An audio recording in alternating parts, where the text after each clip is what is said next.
Hey, Dylan. Hey, Matt.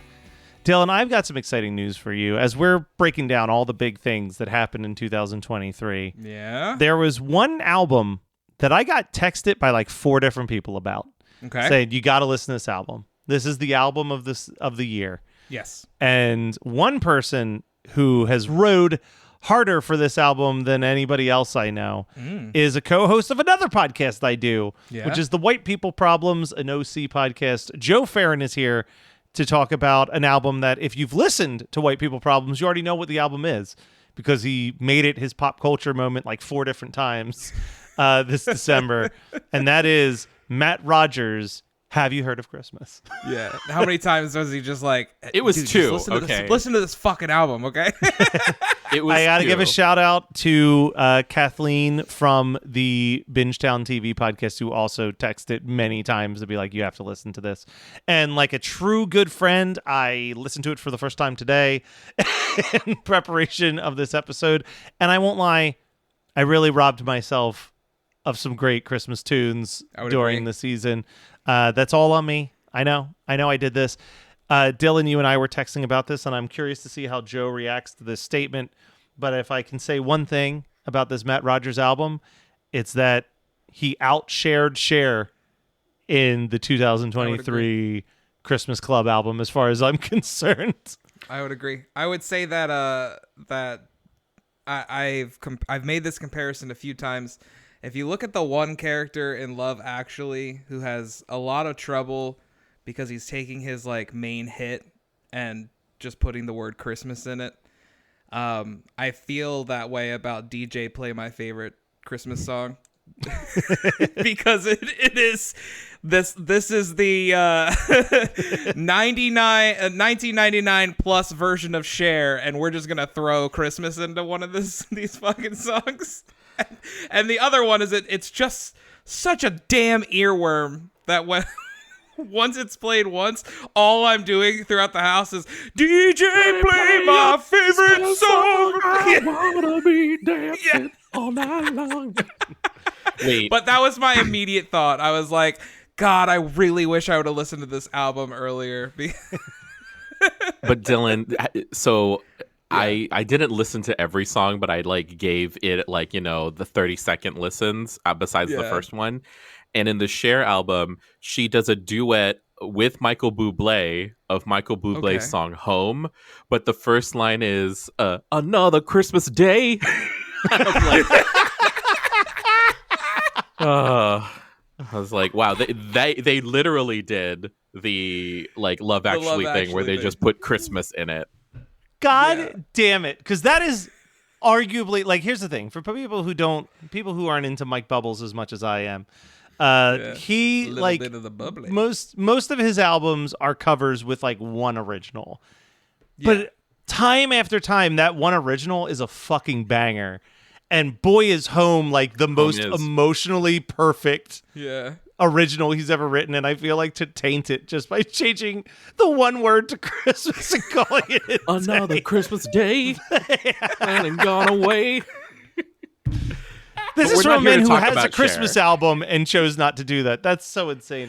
Well, Joe, when it came down to it, even though a lot of people had asked, hey, if you do Matt Rogers, I'd like to be on it, it could only be you. Well, it could only be you, because Joe, you have been like on the sidelines watching this whole Matt Rogers thing happen from like the acorn of the idea of what this joke was to like the joke. At this point now, the joke has come full circle, because if I'm remembering what you told me in the past, it started as like a yearly comedy show in the California area about him promoting an album that doesn't exist. And like now this album in fact exists. So part of that is true. So let me give my Matt Rogers. I feel like a Matt Rogers historian. This is so unhinged.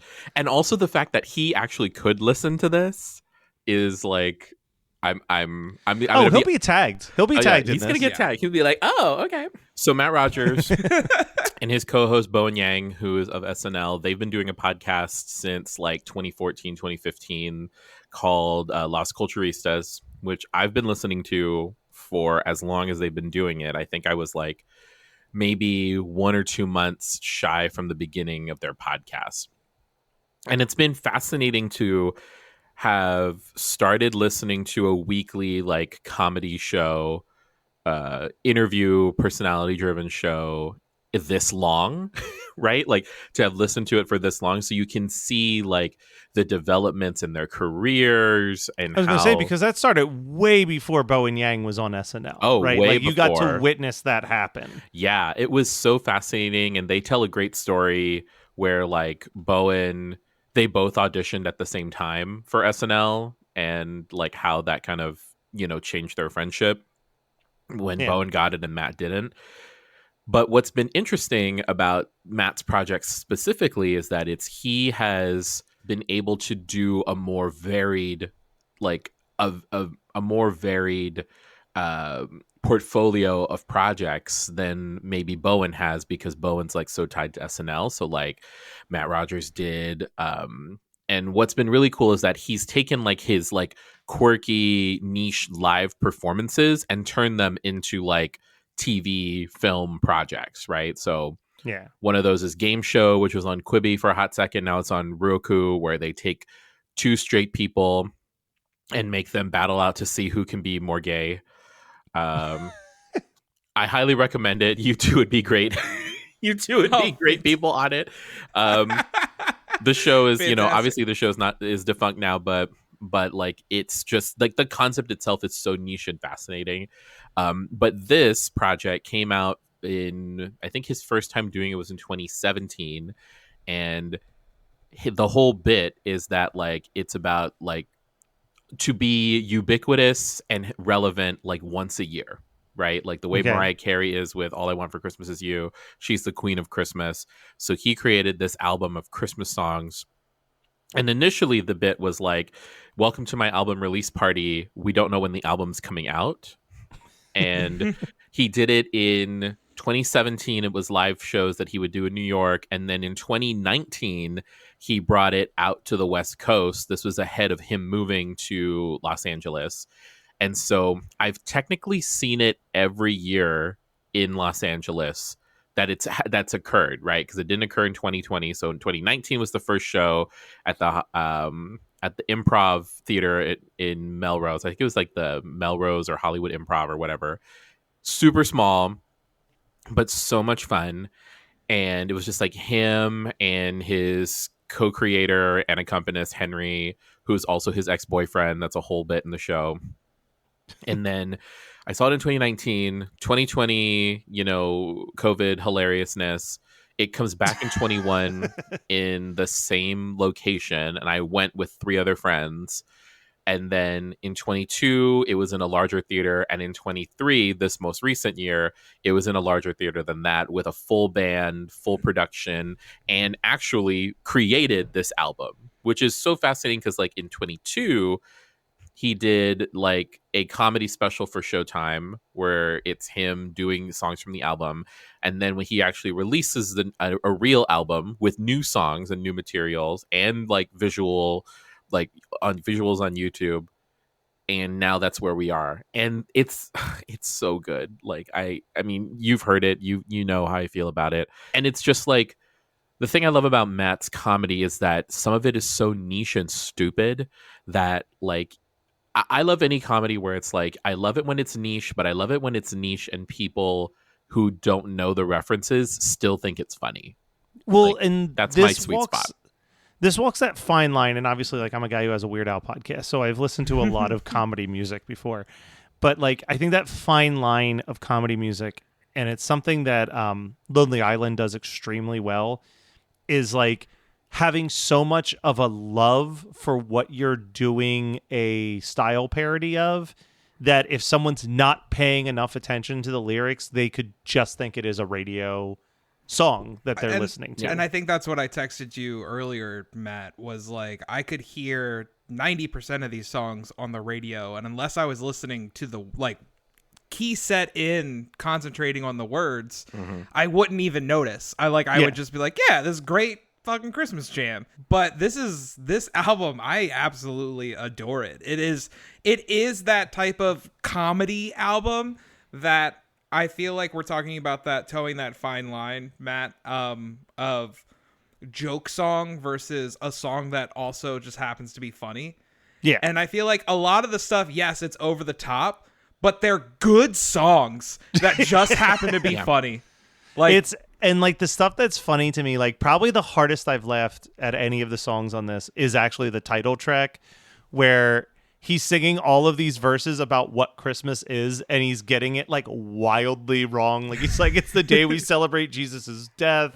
It's Jesus and Santa went to college together at Bethlehem University. And then at some point he just says, I haven't been to church in a very long time. And the choir's like, a very long time. Like, it's so good. Like the way that it just slowly builds and like becomes more and more absurd, but like the production is so sincere. Good. Yeah. So like comparatively, I think of like something we've talked about.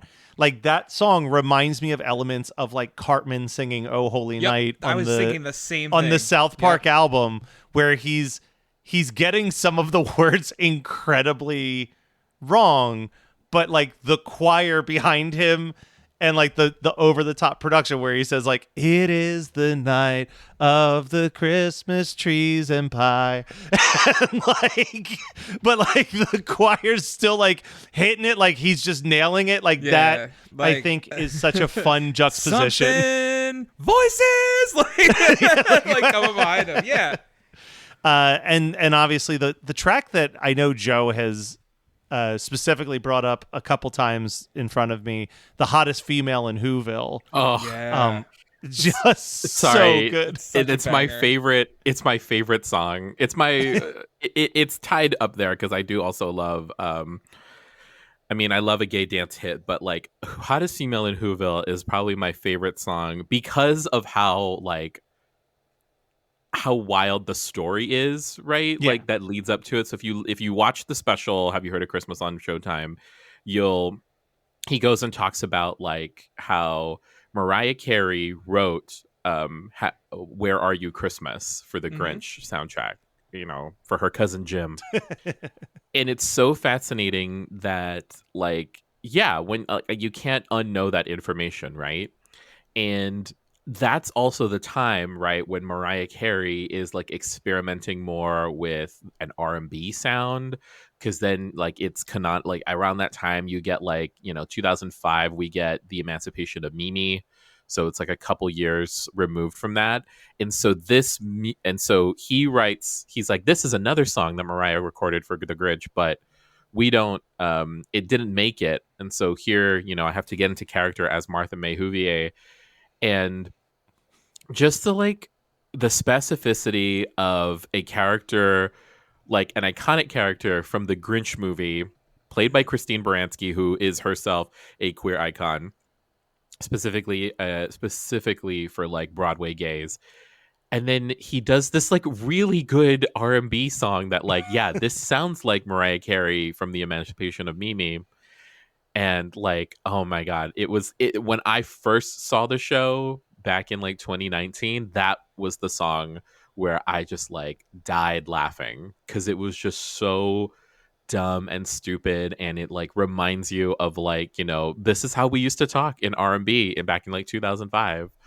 Y'all chickens giving me side eye, like come on. I heard that there's a Grinch. I'm definitely gonna fuck this Grinch. Yeah. And towards the end, it's like, he's like, his dick is about to grow 3 sizes.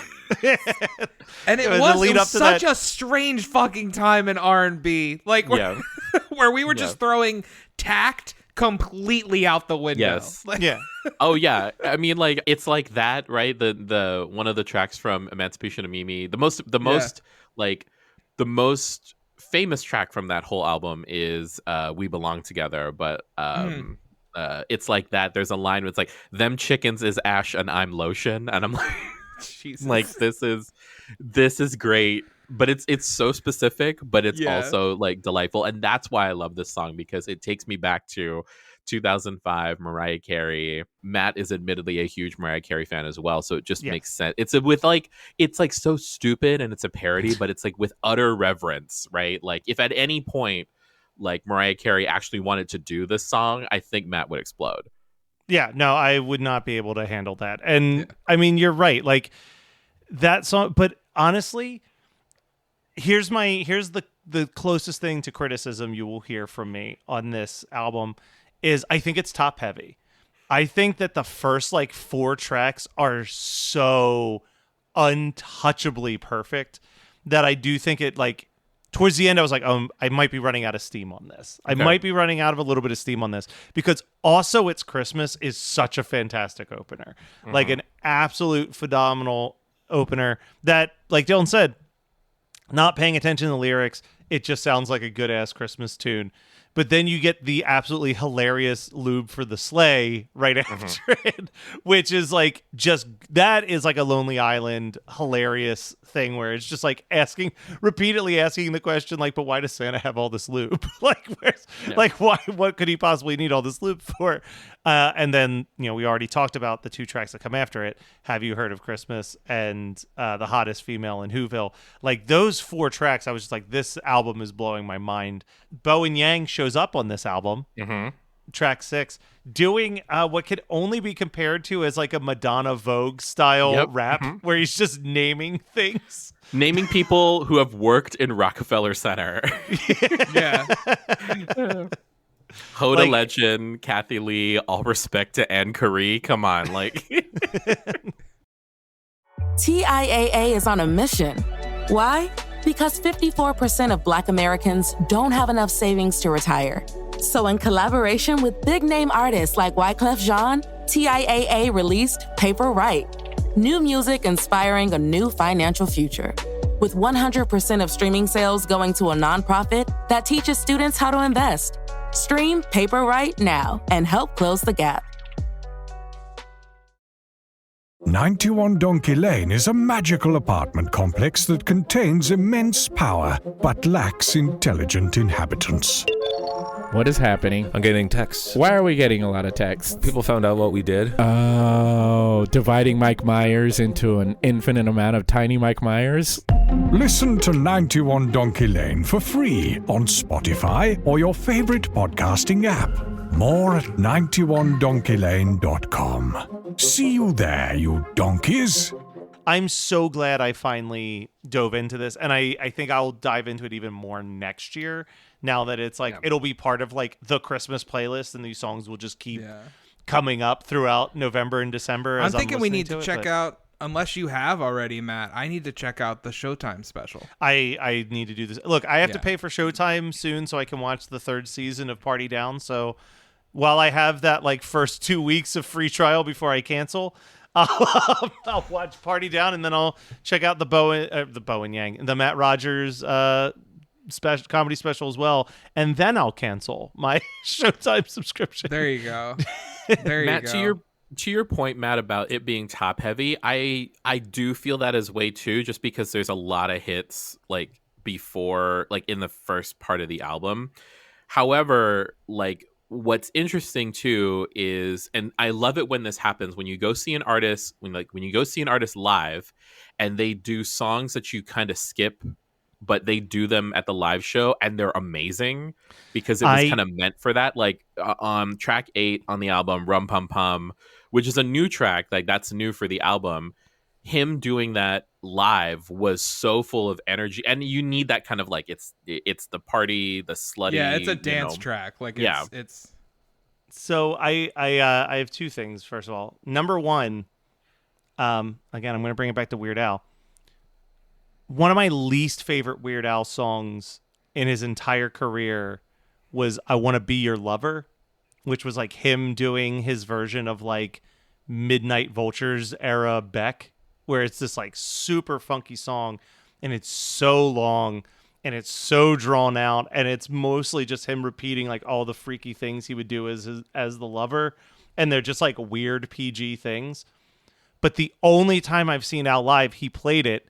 It was a longer version. It was like a 10-minute version of the song, but I finally got it seeing it live because he's walking through the crowd and he's like serenading any girl that he can find inside the venue with these weird, freaky lyrics. And it's like, okay, now this totally makes sense. I understand why this song exists, but like like you said, isolated as a track on the album, it's missing something. I'm looking at the Wikipedia page for the Showtime special, and I have a question. Okay.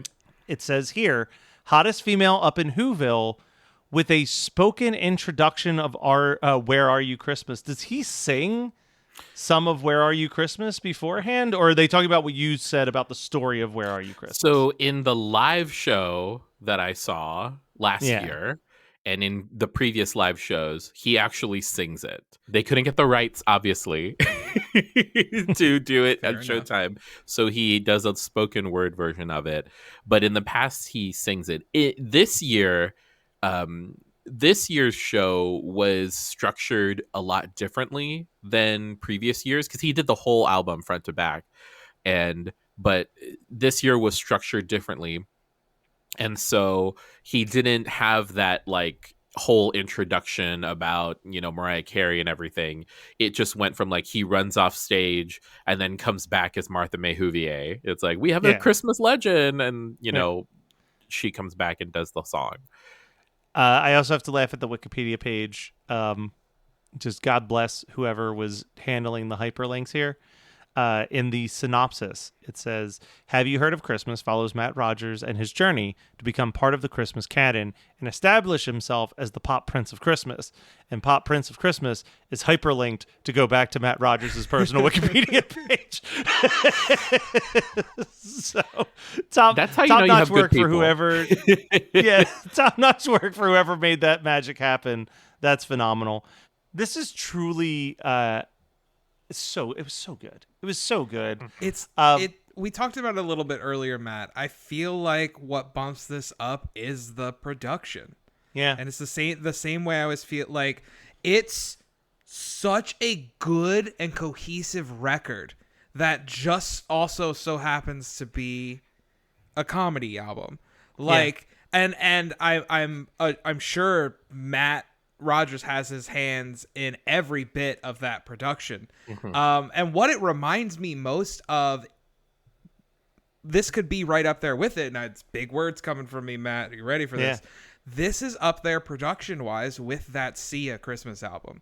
Yeah. It's just so good. It hits.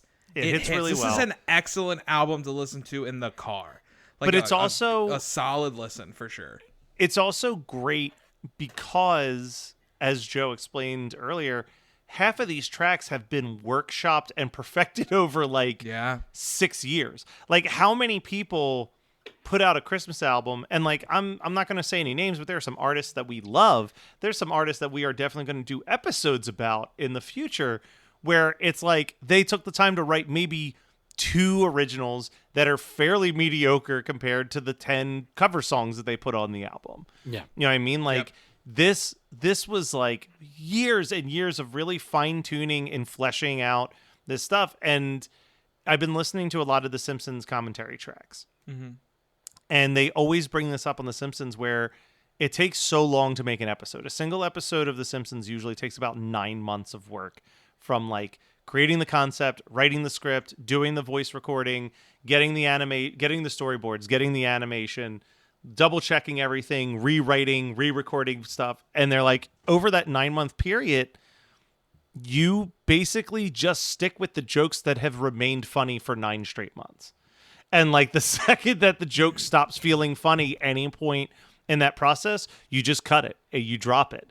And it's like, now take that and do it by 5 to 7 years or whatever of like, just, I'm sure that there are songs. Actually, I'm going to ask you, Joe, there has to have been songs that you've heard in previous iterations before this album came out that did not make it to the final 12 tracks, right? Because like you said, it was like an hour or so performance each time.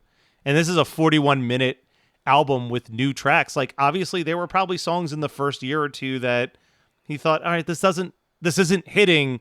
By year 3, it's not, the audience isn't reacting the way I want them to anymore, so I'm not going to put this on the album now. Honestly, no. Like, okay. Well so then, hot there diggity is- damn, goddamn, Matt Rogers, you made Well, me look like, like a fool. to your point, right, about like, you know, the jokes that don't hit get cut, right? Yeah. That's not. It's so fascinating because like the songs, when I looked at the album, I was like, oh shit, he put all of that on there, Yeah. and he added what, like he added 4 new ones, you know, Everything You Want, Rum Pum Pum, and the very last one, which is the bit of the very last song, is that it's just a earnest Christmas song. Yeah. So he added like 3-4 new songs in addition to the production of all the other music that of the stuff he did. He does have one song that like is not technically a Christmas song, but he just does it anyway. And it's called Season Pass to Disney World, and it's like talking about like, you know, he's a boyfriend who is going to get a season pass to Disney World and tells you how to like do all the rides. It's really fun, but it's not like technically a Christmas song. He did a song in the first year that I saw him that was from an old sketch group that he was a part of, so not one of his originals, but still like, you know, fleshing it out. But for the most part, the show has remained intact. That's pretty awesome. In addition to adding the new stuff. I guess Dylan and I both experienced this when trying to listen to it. There's a censored version that's available, which I got 3 tracks into before I was like, this is not the version I should be listening to. And changed over. I was like, I can't believe he put out a perfectly clean Christmas comedy album with titles like this. Then it was when I got to the hottest 2 up in Whoville and all this stuff was being beeped. I was like, this seems weird. I don't think this is intentional anymore. Hey, props to him, man. As a teacher, I'm always looking for artists to put out censored versions of their albums. Next December is Matt Rogers' "Lube for Santa" or "Lube for the Sleigh" going to be playing? In your Maybe classroom? Everything You Wanted, because that song's a fucking banger. Like, you didn't talk about that one. That song rips. And like, oh man, so that one, so he went into it a little bit more this year at the show, but earlier in the year in 2023, so like in January, February, he goes through a very significant breakup.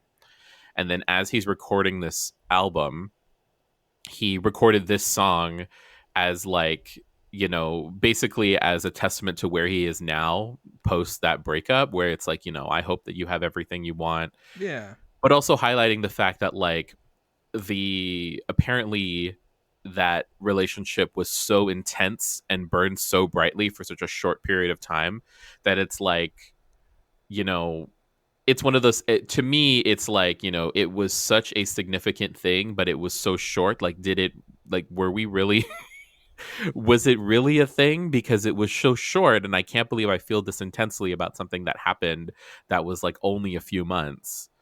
And it like caused him to, like, he talked about it on Os Culturistas about like how he was been affected by this breakup, and then to write like a comedy album about it, right? Like to write like a song specifically about like a comedy special. And he mentioned in the show that like he wrote this song for a guy who like in the previous year like was at every tour stop on his tour. Like he's like, yeah, and he like, I'm kind of associating him with this tour and this music specifically, so I decided to write a song. And then he does it with Muna, right? He does it with Katie from Muna, which is just the most amazing choice. And then at the end of this was the best part, at the end of performing that song, Matt says, oh, I do remember one thing that he liked. He really liked Muna. And I was like, I got you. That's so fucking funny. Like, I literally read a tweet today that was something very similar, where like it was a very toxic relationship, and she was like, my toxic abusive boyfriend told me I would never make it as a voice actor, so I went and auditioned for all of the shows that he likes to watch, and I got on them. Like she's part of like JoJo's Bizarre Adventure and stuff like that. Like, she was like, I'm just gonna do everything that he liked. So yeah. I like that. Like, he really liked Muna, so I tapped Katie to join me. Muna. Yeah. And to your point about the production, Dylan, I like Leland, who who's produced songs for fucking Troye Sivan, and you know is a recording artist in his own right, who is just like a very brilliant, who's done a couple of he's become the new like Lucian Piani on Drag Race. So like when he does in some of the Drag Race challenges, it's him and like his producing partner. But Leland is such a beautiful pop mind, and it just like it totally makes sense. Like everything in the album makes sense. I've literally listened. It's on my like top 100 things played, and it only came out in like November. And the reason why is because it is October. It is so like listenable that you don't realize that like you're listening to stuff that's really raw. Yeah. It's really raw and raunchy. But I love that stuff too. So I have one last question for you, Joe, about this album. Mm-hmm. You've obviously told us that The Hottest Female in Whoville is probably your favorite track. Sure. I want to know your second favorite track, and I want to know your least favorite track. Oh, my least favorite track. Oh, my least favorite track is Every Christmas Eve. Okay.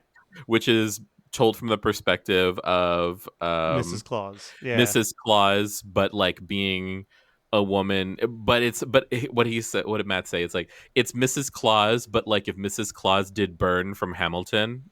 Yeah. And I'm like, he said that in an interview, and I was like, damn, that is correct. But that's also the reason why I don't like it. It's just really slow, and like the bit goes on a little bit longer than I would like, but like live, perfect. Like live, it's great because he's like wailing on these notes. The entire crowd is cheering him on. So like as a track, Every Christmas Eve is not my favorite. My second one is kind of a tie, and I know that's like, you know, that's kind of a way to cop out. Sorry, Matt, but like it is a tie because also it's Christmas. Amazing. Is So amazing. Good. Like so good.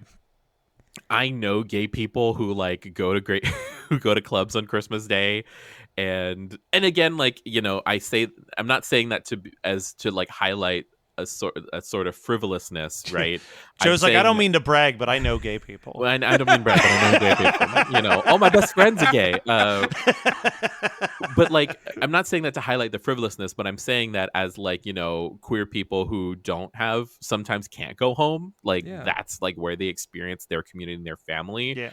And so seeing that, but like from the lens of like, oh, I'm gonna go pick up this, like, I'm gonna go hook up with a guy at like, which implies that like you're at a club on Christmas Day at like 9 o'clock at night, 10 o'clock at night maybe, or at least probably Christmas Eve because it's interchangeable. But the other one that I just like love because it's so specific is God's Up to His Tricks.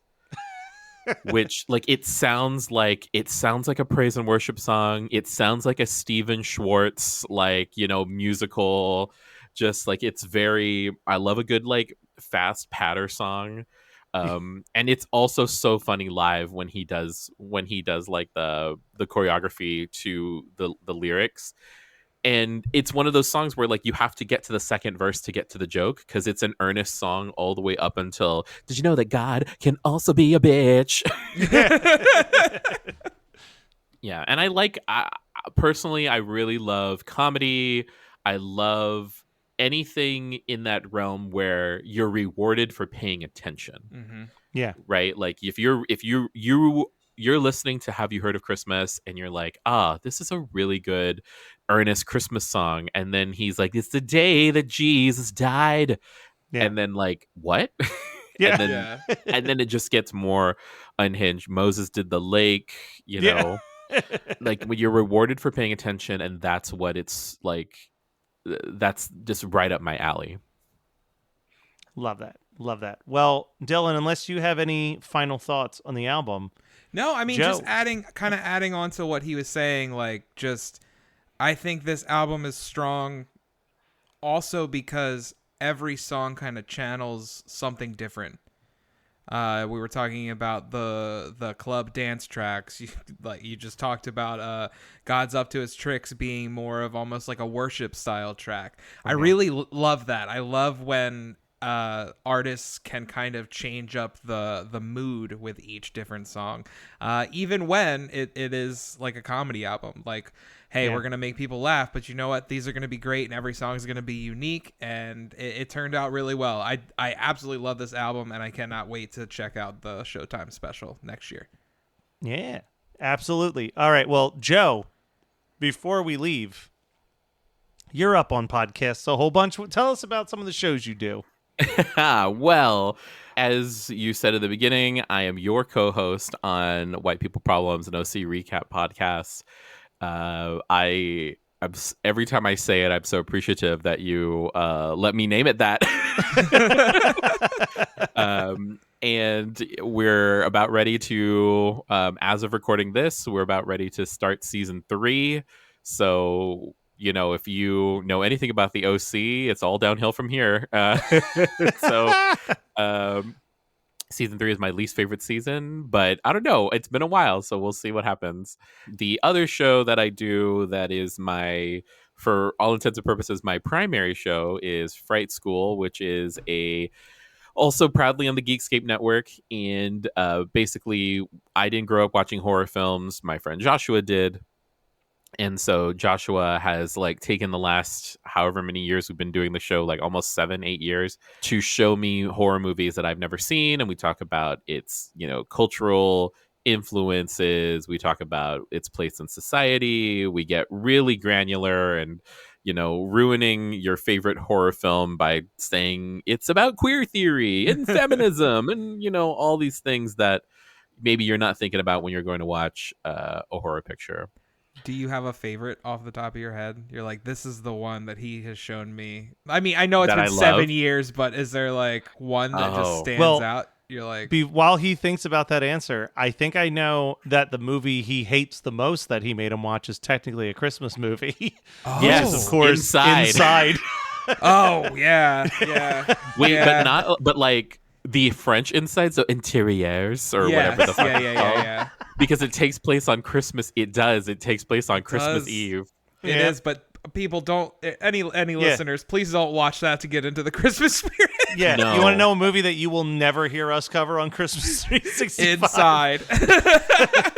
I mean, that could be Patreon content, and I would pay just to listen to you guys talk about Inside. I think so. I will definitely have an alcoholic beverage, and I think we might drive Matt to drink if we do cover Inside, where we're both just sitting here like, woof. Yeah, that was a one and done for me. I was like, never again on this one. No, absolutely not. As far as like things that I've seen for the first time, I was surprised how much I liked Frankenstein. Because another bit we have on the show is that I don't like anything older than like 1980. Yeah. And even then that's pushing it. Like I tend to really see like value in like the newer films and the newer conventions of filmmaking. But I really liked Frankenstein. I really liked Bride of Frankenstein, and also its place in queer history is pretty storied because James Whale directed both, and was an openly gay filmmaker at the time. But so I would say probably those. But we have like over 260 something episodes, and which I still can't believe. I've been trying to say, I read something like a few years ago, and I've been trying to like people who say that they haven't seen something, like, when I tell people, oh, I haven't seen the Goonies, they're like, what? You've never seen the Goonies? Yeah. Instead of like getting upset or fake upset at them, just being like, oh my God, I'm so excited for you that you're going to have the experience of watching this for the first time. Yeah. And so for me, like that was kind of what I wanted to harness with it. And now it's like, I was just at Joshua's for Christmas Eve, and he did his Scary Christmas film festival he does usually on Christmas Eve, and we were watching a new film. I won't say what because you'll have to come over to the show to watch it, to listen to it. But we were watching a new film, and Joshua was like, "Yeah, now Joe knows everything. Like we're watching a movie, and with it 15 minutes in, he already figured out who the killer was and how they got there." And I'm like, yeah, because this is literally like, that's the kind of intensity that I've been watching all the films. You can kind of see conventions. I won't spoil too much, but there is literally an episode, I want to say it's in like the 3rd season, where Joshua's almost annoyed because you went and saw a new horror movie in theaters without him. Yeah. And he's like, I took you on this journey. How dare you? I brought you into this world.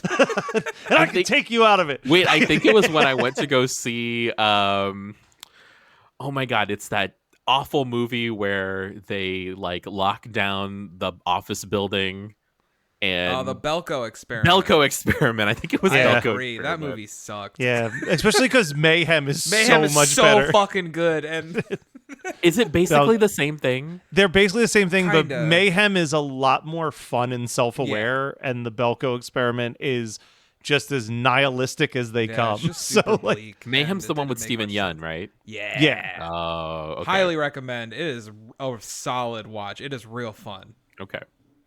Bilko, not so much. I think I Bilko, own not so Bilko. I think someone bought me Bilko, and it's just been sitting on his shelf for like 10 years. Unwrapped. yeah. Like, Or no, like, yeah, I'll wrapped get up, to it. Wrapped up. yeah. All right. Well, guys, thank you for joining us, because after doing this episode, I don't even care that it's Christmas at all. Have you heard of Christmas? Now officially we have all heard of Christmas, everybody. Oh, whoa, now we won't stop till the big ball drops on New Year's. Have a happy holly, have a great, great, great holly, have a merry, merry, merry, merry, happy holiday.